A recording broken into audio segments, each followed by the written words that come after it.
Sometimes life gives us lemons. Sometimes it gives us lemonade.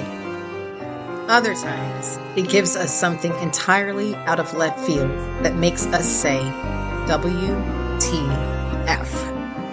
But no matter what obstacles come, there is most often a way out on the other side, and we are once again victorious.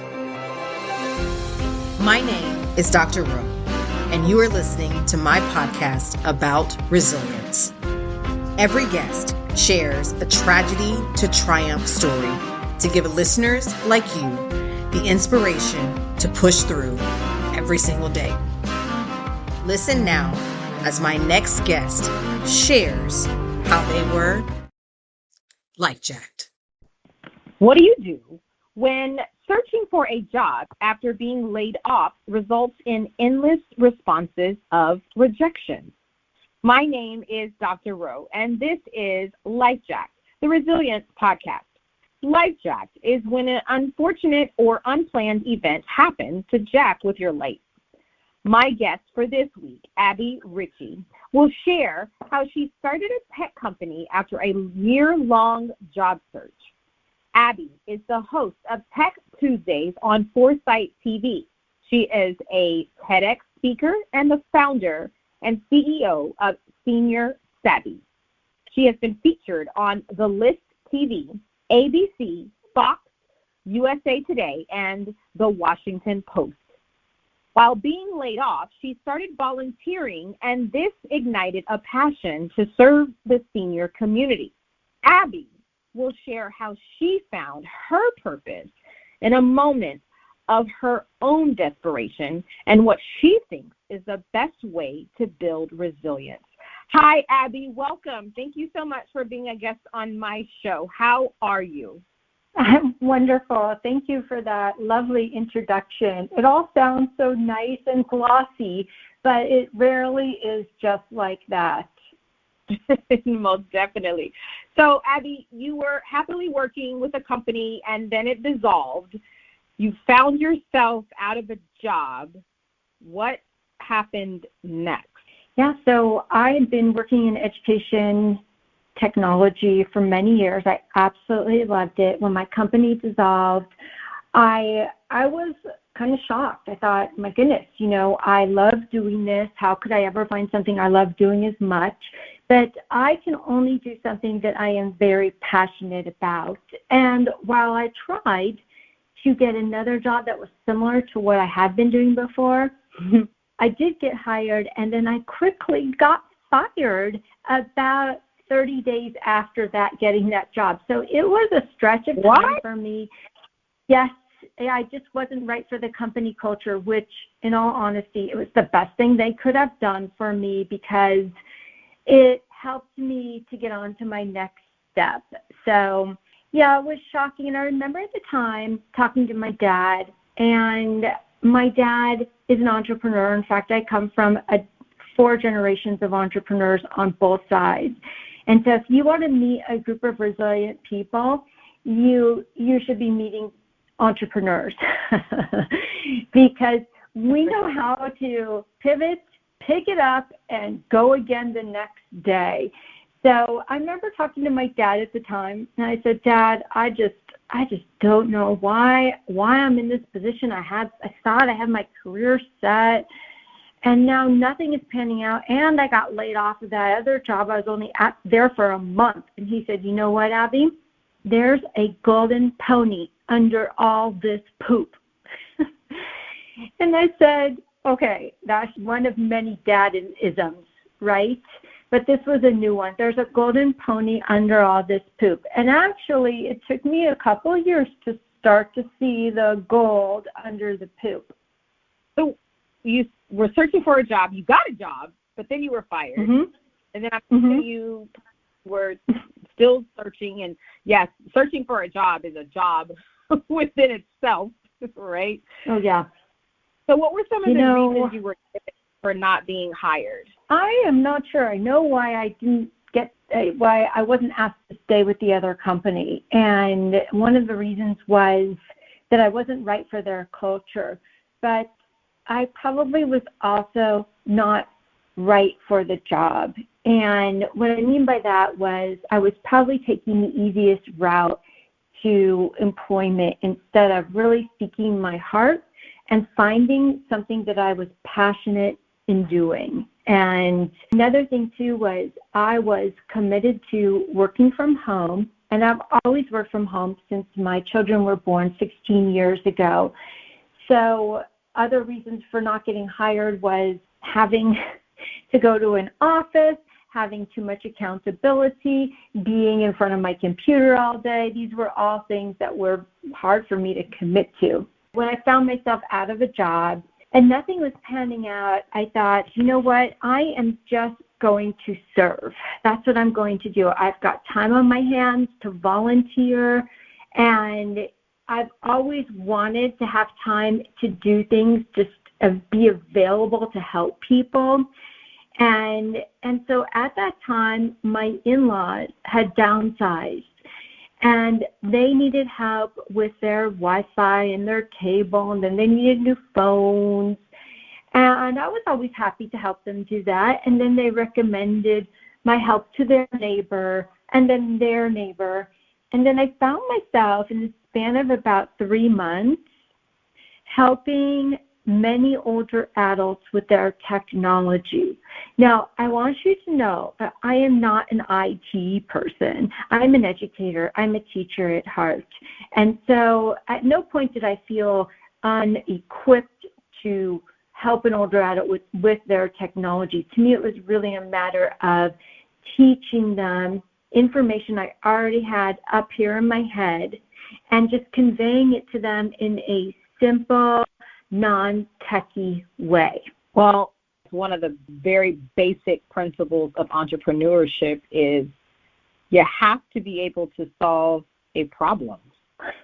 And oh yeah, did that. Yes, I did. But you know, when people do ask me that, they're like, "Oh wow, this is a great niche, or you started a great company." And I never set out to start a company. I set out to help some people, and then found that I was very passionate about it, and I enjoyed it. And it gave me the flexibility to drop my kiddos off in the morning, help a few older adults with their technology, and then be able to pick my children up in the afternoon. And I found myself over the course of about 3 months really enjoying it and feeling empowered and feeling engaged and passionate about this. And then I thought to myself, and now this would be January of 2018, I thought to myself, okay, I like this. This is filling a need on many different levels. Let me see if there's a bigger need for this, if I can market this business. So I decided to call the 5 senior living communities in a 5-mile radius of where I lived. And I live in Scottsdale, Arizona. We have a lot of retirement communities. But I'll be totally frank with you, I've never been to a single one of them, never walked indoors. In fact, I've been driving by one every single day and didn't even see it there until I started looking into it. And so I made a phone call, and I guess I found out who was the right person to talk to, because really I didn't know anything about senior living. And I offered a free workshop. Now, in my past career, we used to do this as well. When we wanted to break into a new location or start like in a new region, we would offer a free workshop in order to get in front of many people and explain our services. So I've kind of used that model before, but I had not written this workshop, nor had I done anything on PowerPoint or presenting in years and years. But as an entrepreneur knows, you just run before you crawl. So I made a phone call to 5 senior living communities, and I offered a free workshop on cell phone secrets for seniors. And honestly, I made that up in a New York minute. I just like alliteration, and it flew off my tongue. So I was like, okay, I'm going to offer a free workshop for cell phone secrets for seniors, and see if there's a need for it. By the end of the day, I had 3 bookings, and by the end of the week, I had the additional 2. So I started teaching this workshop at the senior living communities, a one-to-many model. I like to go one-to-many because to me, if I could get in front of many of them, then I could start to grow a private business where I was helping people one-on-one. And honestly, like I said, I hadn't written the PowerPoint, and I just got to work writing it. And one of the things that I remember being very intentional about was this. Okay, I'm going to do my best serving these people. What I'm not going to do is I'm not going to overthink my logo. I'm not going to overthink my marketing materials and my website and this and that. And actually, to this day, I'm still not overthinking it, because that is a matter in many ways of perfectionism. And you cannot serve if you're trying to be perfect. And I'll honestly tell you, I'm a recovering perfectionist. And so I really tried to stay away from being perfect. But I've seen several friends start businesses, and they would get all caught up in the logo and their marketing materials and their letterhead at the time. And you know what? I just didn't want to do that. I wanted to make sure this business had legs, that it was going to be serving people who needed the help, and then I would work out the other stuff. And it probably took me several months to work out the other stuff. Wow. I would love for you to tell the listeners about your company, Senior Savvy. Yes. Senior Savvy started in 2018. And again, I like alliteration. That's why I came up with the name. I remember being at hockey practice for my son at the time at the Ice Den here in Scottsdale. And I was just thinking to myself, okay, I need to come up with a business name. My daughter at the time, I think she was 8 or 9. And I was like, can you help me come up with a logo on Vistaprint? And I just liked the name Senior Savvy. To me, it was kind of catchy, and it had good alliteration. And you understood what it meant with just those 2 words. But I will tell you that there were many times in the beginning and even throughout my business with Senior Savvy that I have felt very alone, very isolated. However, because being an entrepreneur, it can be a lonely, isolating mental quest. However, I have many people in my family, my siblings, my parents, they're all entrepreneurs. And so I have called on them many times and said, oh my gosh, it's so hard. And again, my dad would be, Abbie, there's a golden pony under all this poop. And I just kept sticking to that and knowing that eventually I was going to see the light. So what I started doing was going to senior living communities and teaching cell phone secrets for seniors. Once they met me and they liked me, they started putting my classes on their weekly calendar. And then I started developing a curriculum based on tech basics. My topics are always on the basics. So I might be talking about email, password, settings. It's all very basic, and I keep it simple, KISS, keep it simple, senior. Because what I've found in working with older adults is that they have a lot of limiting beliefs about their ability to use technology. I've heard them say so many times, I'm so stupid, I don't know how to do this, or my husband used to do it, and I don't know what to do, or my secretary used to do it, I haven't done anything on a computer in 20 years, ... And what I let my students know is that they are wise. There are a lot of things they know how to do that I do not know how to do, and I value that. And we are going to stay kind with each other. We're going to remain organized. We're going to be timely. I'm going to write everything down for you so you can refer to it when I'm not here. And we're going to build your foundation, because older adults are traditional learners. They like to take notes. They like to learn from a subject from the very beginning and build on that. And when they have a basic foundation of a topic, they feel confident and empowered to continue learning independently. And that is really one of the principles of Senior Savvy, is teaching the basics and building on your skills from there. With that in mind, I started to grow my region here in Scottsdale, and I was probably serving about 8 different senior living communities, and then also doing private one-on-one sessions with residents in their homes. And really and truly, their needs are always, like I said, very basic. The printer's not working, the password's not working. And oftentimes it's a matter of user error. Something went wrong somewhere, or something needs to be updated. And so when I was coming up to the year 2020, I was planning on structuring growth and scaling the company into 5 different regions nationally with a certain amount of senior community population. And that was the 2020 goal. And I had an investor, and I had a pro forma, and I was really, really minded to scale and grow this business. And then, as you know, what happened was all of the senior living communities closed. What challenges did you encounter while starting Senior Savvy, and how did you overcome them? I could not get in to help the people I love, and that was really painful for me. And I remember just thinking to myself, oh my goodness, I'm going to have to shelf Senior Savvy until after COVID. I'm going to have to shelf it.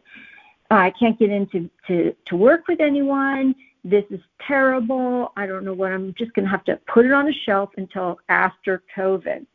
But I had this community here in Scottsdale called Sagewood, and they had been doing their community-wide meetings on Zoom for years, okay, because their community was such a large population that they couldn't fit everyone in the same room.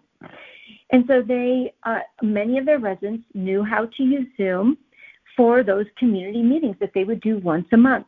And I had a client, Sandy, and a couple of other, Dr. Paul and Bill, and they said, Abbie, why don't you teach your classes on Zoom? And really, I didn't even know how to use Zoom. And when I did try to use it, I hated it. It was excessively complicated with all the join with computer audio, join with computer, you know what I mean? So complicated, and the notion of trying to get a class of 80-plus-year-olds on in this Zoom that I just dislike so much just seems like a hot mess. But they requested it, and my goal is to serve. And so if that means that I need to learn this technology better than they know it, I'll do that. And then we went from working with maybe 8 communities to 8 states to 28 states. And then at the end of 2022, we were international, all because we then had the ability to serve people all over the world. Wow, that's amazing. So I want to ask you, what set Senior Savvy apart from other companies that cater to technology assistance for older adults? Yeah, if you ever see any pictures of me or you find me online, I'm like your niece that lives down the street, your patient, loving daughter that wants to help you. Out of my siblings, my parents will only come to me for tech support because they know I'm going to be patient and I'm not going to judge them. I'm not going to be rude or mean about it.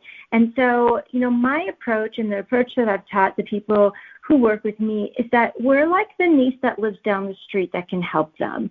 And we're not the cable guy. And so I have no problems with the cable guy, but a lot of times the cable guy isn't what an older adult needs in order to learn to use technology. So a lot of the people who work with me are teachers, they are moms, they are recent retirees, and they want to give back. Now, our company it's not a nonprofit. It is a for-profit company. And one thing I did learn about my company early on, one of the challenges was that I had to bring more people on in order to serve more people. And so one thing I started to do was I started to bring people on small. What that means is just a few hours a week, because I need to see if we're going to work on this from the same page, if we have the same goals, and if we're helping people similarly, and if our mission is on par.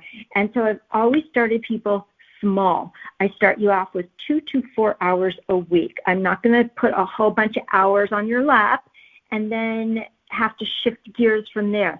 And the other thing I learned in that situation was as soon as I had a great person trained up, it was time to get the next great person. Because what I found was I ended up being the fill-in person when someone was sick or people were on summer vacation or it was a holiday. And it took me several years to figure that out, that it was that I really needed to bring on more people and not allow myself to be the backup person anymore. Now, many older adults, unfortunately, because some may not be able to retire just yet, and they participate in a job search, and sometimes technology can be a barrier during that job search, and then they end up having rejections of employment. But really, I feel like sometimes it could be because of age, and of course, ageism is another unfortunate form of discrimination. What are your thoughts on that?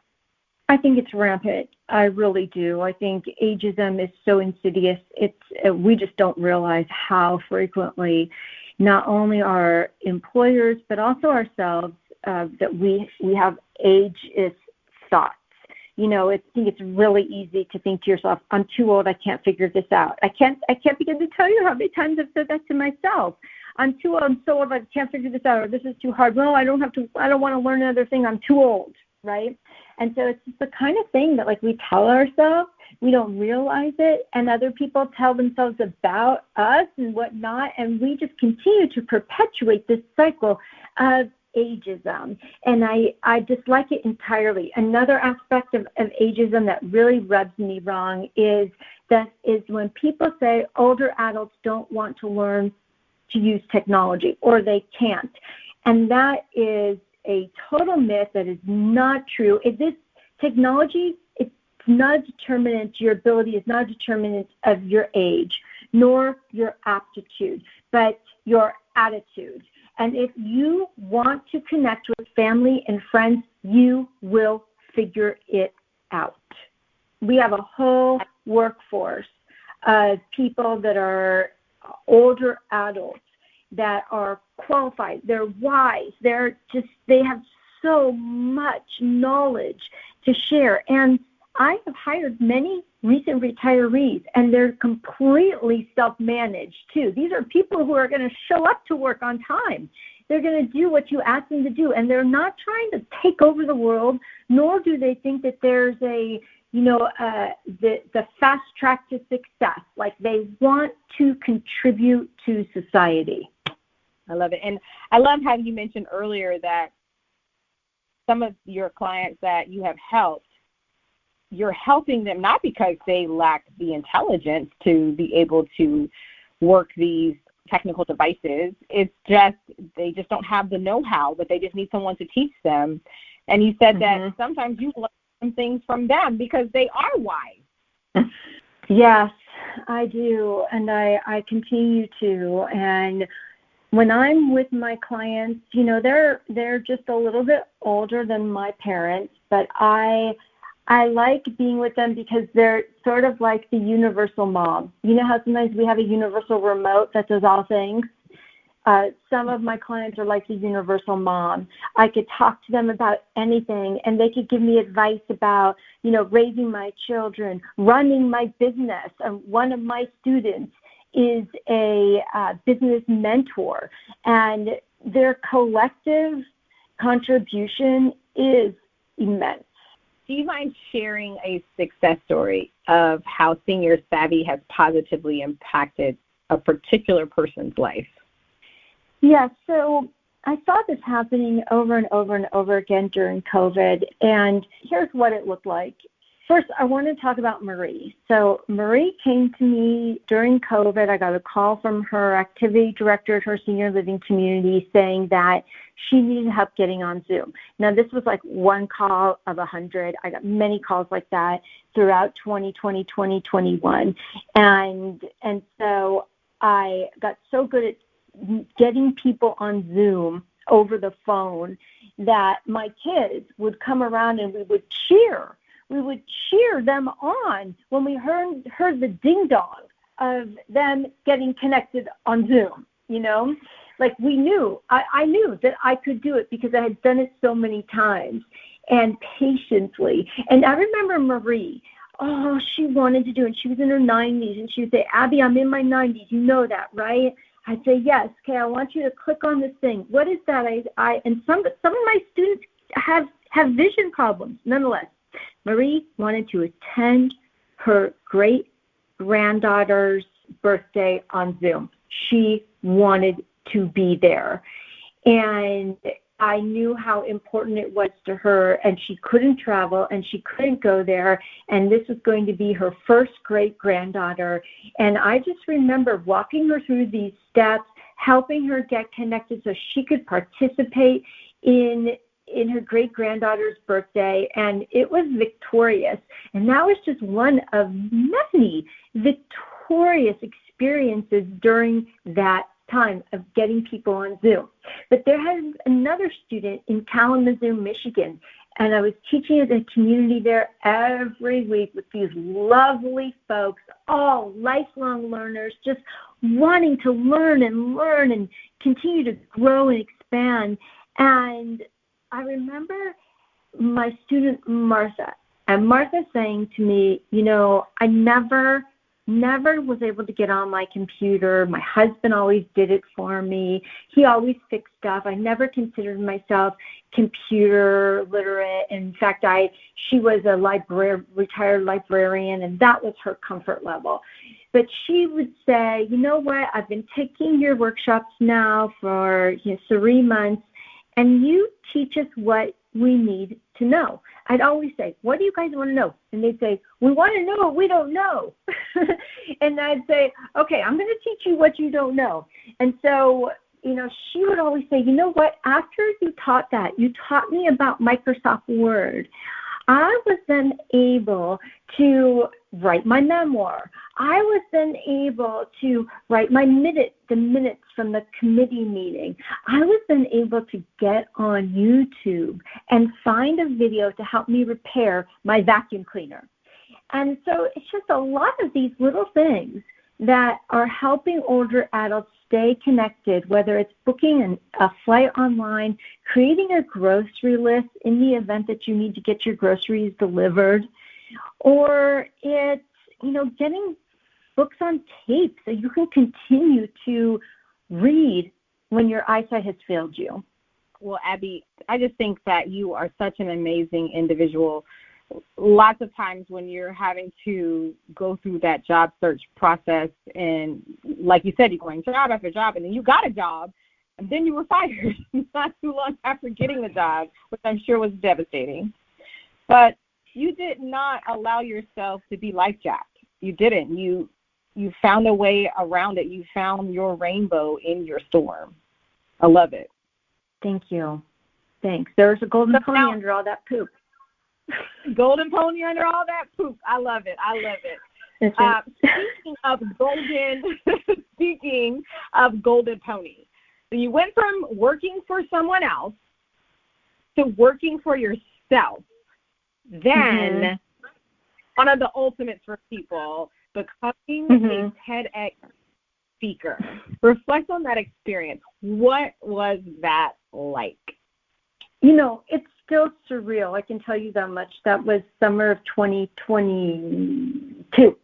And because I have this unusual niche, not a lot of people are interested in teaching older adults anything, but teaching them technology and then also being very passionate about their abilities. I had enough people say to me, in 2022, you should do TED. You should do TED. You should do TED. Because my point of view that I aired often was that I was trying to dispel the myth that older adults are not capable of learning to use technology. Like, this was a common article that people wrote, that there's this great big digital divide. And my point of view was this: older adults, they're scholars. They're traditional learners. They're not dinosaurs. And I've developed a method that has allowed older adults to learn technology their way, because the way an older adult is using technology is vastly different than a business professional. And like I mentioned earlier, they need to learn the basics. They need to have a foundation in which to build on.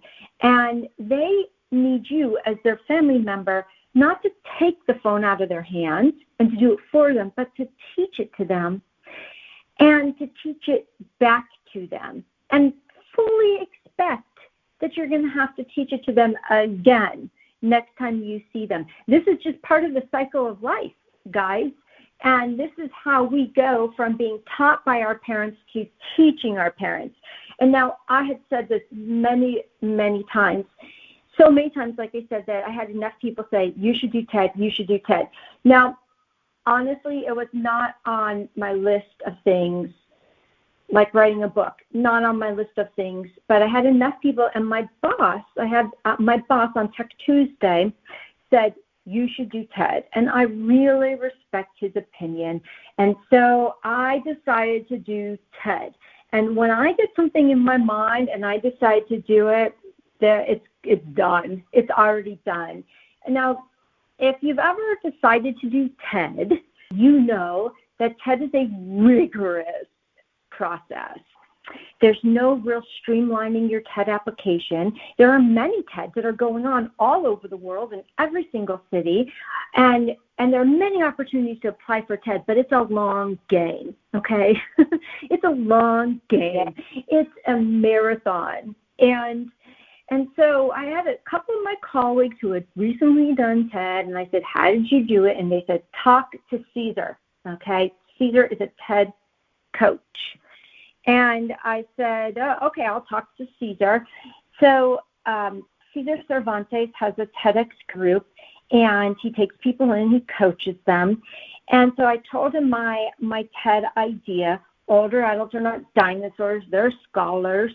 And he listened to me, and he said, Abbie, you got this. He said, I don't need to coach you. You got this. Like, your idea is unique. This is an idea we're sharing. No one else is talking about this. You got this. Be diligent. Continue to apply, and someone's going to swoop you up, and you're going to have your TED by the end of the year. So I was very diligent. I turned every Tuesday, and then as this Tuesday, this is January 2022, I said every Tuesday is TED Tuesday. What that means is I'm going to fill out 3 TED applications. And I did this, and seriously, you could do this every single day if you wanted to. I was just going to be diligent and do 3 a week. To me, that seemed like good covering. And I kept meticulous notes on everything I wrote, because none of the TED applications are the same from TED to TED. They're all different, and they all ask for different questions. I just kept notes on everything, so in case I could reuse something, I did that. And I continued to apply, knowing, like what Caesar said, I'm going to get swooped up at some point. And then in June, so let's just say that's 5 months, right? 5-6 months of applying and getting tons of rejection letters. In June, I got an email saying, we want you to do our TED, but we want you to talk about AI. Can you talk about AI? And I thought, that's really not what I want to talk about.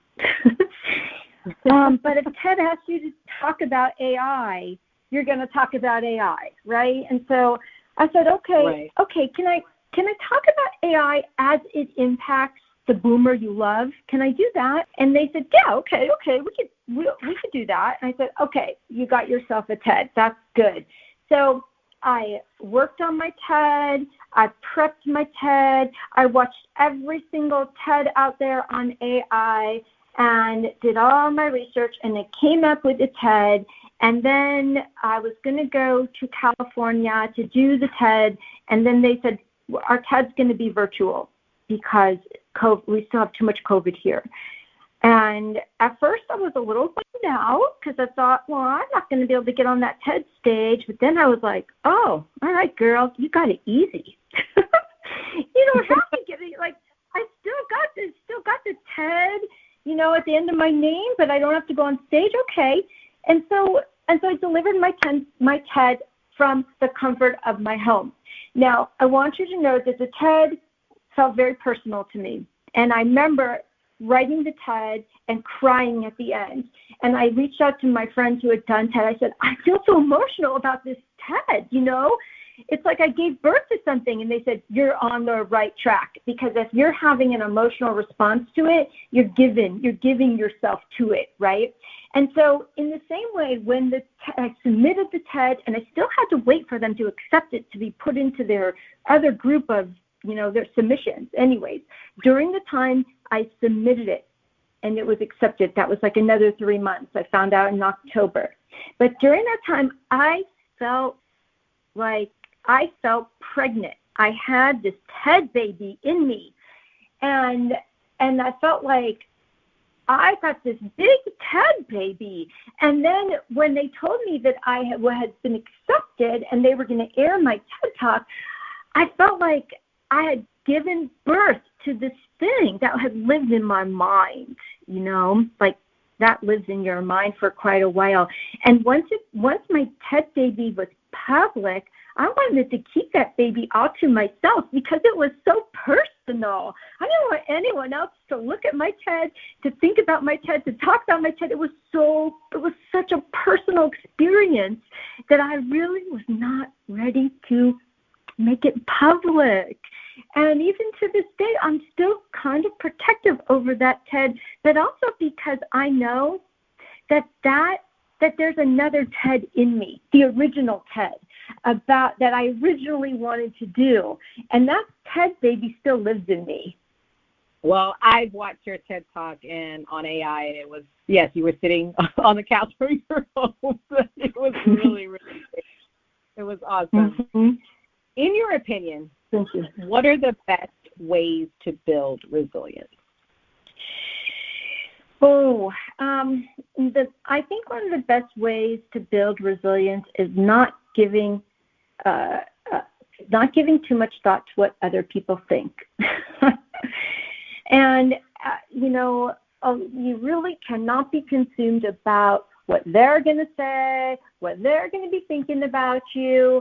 As long as you are passionate about your mission and who you are serving, and you're being true to yourself, that is often the most important thing.